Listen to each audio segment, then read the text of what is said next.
Charles Payne, though, is very suave.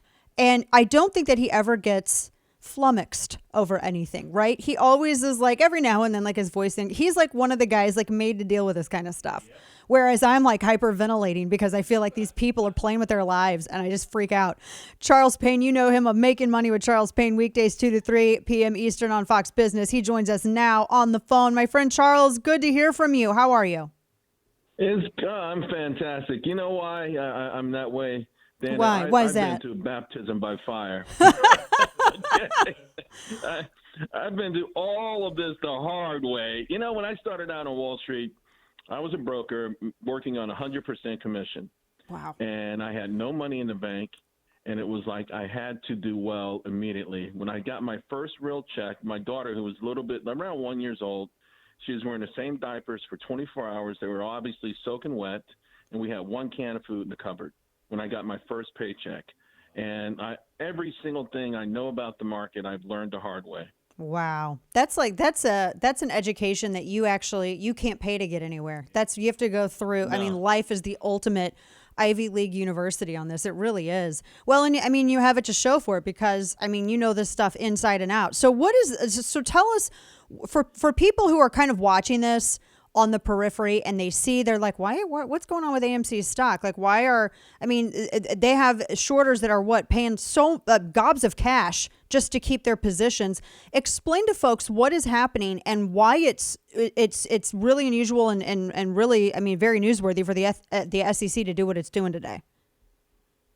Well, two things. On the short thing, yeah, the description of it was right, where and anyone can do it, by the way. I mean, obviously hedge funds do it in bulk where you borrow a stock you don't own, and usually the firm you borrow it from will have it in someone else's account. Like if you open an account with a firm and you tell them to hold on to your stock, you may not know it, but they can lend that stock out. Mm-hmm. So the problem, though, is with this sort of backdrop, is that some of these firms are lending out the same stock over and over again.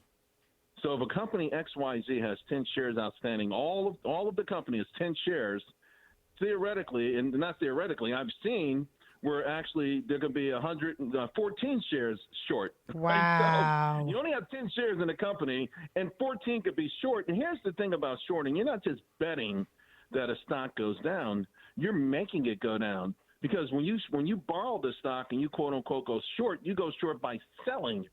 Every sell ticket puts pressure on a stock. If you keep shorting and keep selling and keep borrowing, you keep pressing and pressing and pressing. You can press a stock down to the point if there's not strong enough, people holding the stock. Okay, you started shorting the stock at 20, and then it gets to 19, and some people will say, at 19, I'm going to sell. Then you've got people selling along with you selling, and then you get it to 18, more sellers join in, right? You create this sort of cascading effect, and that's why for a long time the shorts, particularly with these thinly traded stocks or companies that people have given up on, they've had just a free hand at it. They could just destroy these companies without anything, without anyone stopping them, without anyone saying anything. And again, the real critical part here is that the same stock is shorted over and over and over again. That obviously is unfair. That's obviously, not right. And it's illegal. There's another thing, naked shorting. It's illegal. And still it happens, and it particularly happens with these large institutions. Yeah, and that's a very good point to make. We're talking with my friend Charles Payne from Fox Business. So that's why now we're seeing this NSCC rule change because this has been going on for way too long. Yeah, and I think you're going to see even more sort of changes. I think they're going to be more and more changes. You had Gary Gensler, who's the chairman of the Securities and Exchange Commission this morning, saying that the retail investor needs a cop on the beat. There's a whole lot of different kind of shenanigans that are going on that disadvantage the average person. And, they say, well, what are you complaining about? You get to trade the market with no commissions. Well, nobody does anything for free. That should be your first red flag. Right, yeah. Come on in. You're talking about a Faustian deal, right? I mean, I think I saw this in Twilight Zone episodes, right? It's like, come on in, Hansel and Gretel, it's free. It's, we learned this as kids that something ain't right if it's free. That's totally true. That weird feeling, that little flag that comes up mentally, that means something. You're supposed to listen to that. You know what? I just now realized, talking to my friend Charles Payne here from Fox Business, that's what the story Hansel and Gretel was all about. It really wasn't about child abandonment. It was about be wary of people who are sketchy and are offering you free stuff because they're going to cheat you. Yeah. Free makes me nervous. Exactly. I want to switch it up and talk to you about this BlackRock situation. This was just a couple of weeks ago. This started to become a huge conversation, and I really noticed kind of the division a little bit on the right. And I kept thinking maybe it's because people don't exactly know every variable that's involved in this story. So for those who haven't been following it, the BlackRock, huge asset manager, is being accused of buying up all this real estate, and people are trying to compete against this, massive corporation when they're trying to purchase a home. And some people are saying it's about turning the United States into a nation of renters, which is a little frightening. But from what I understand, BlackRock also takes advantage of. Everyone wants to know it's taxpayer money involved. Well, yes, to an extent, it is. What can you tell us about this, and what's really happening with this issue? Well, it's BlackRock, it's Blackstone, it's a whole lot of these firms on Wall Street. And, the big thing they get to take advantage of is the 0% interest rates. The Federal Reserve flooding the economy with money, 0% interest.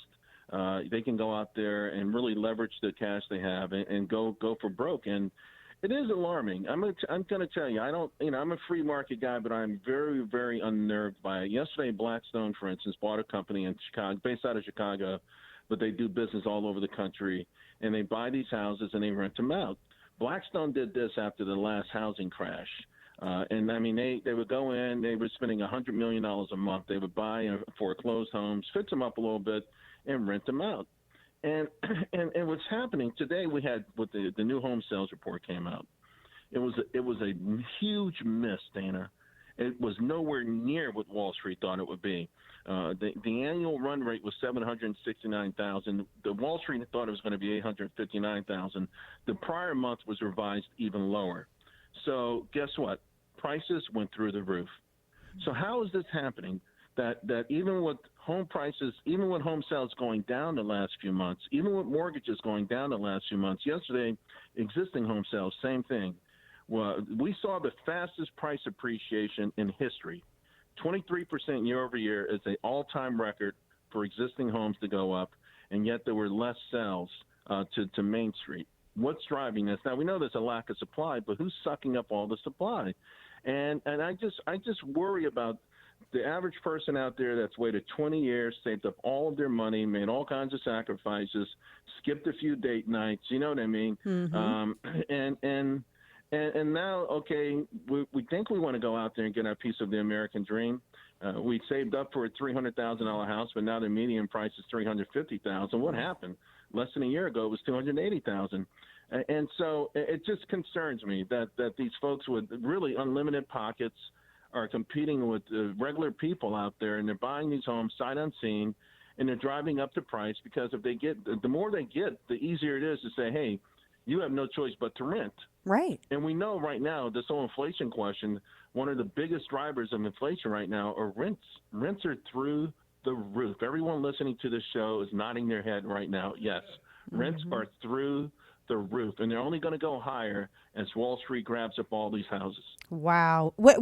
Talking to Charles Payne with Fox Business. Last question for you, Charles. We appreciate your time with us today. Because you and I, we think we are right on the exact same spot in terms of thought on this issue.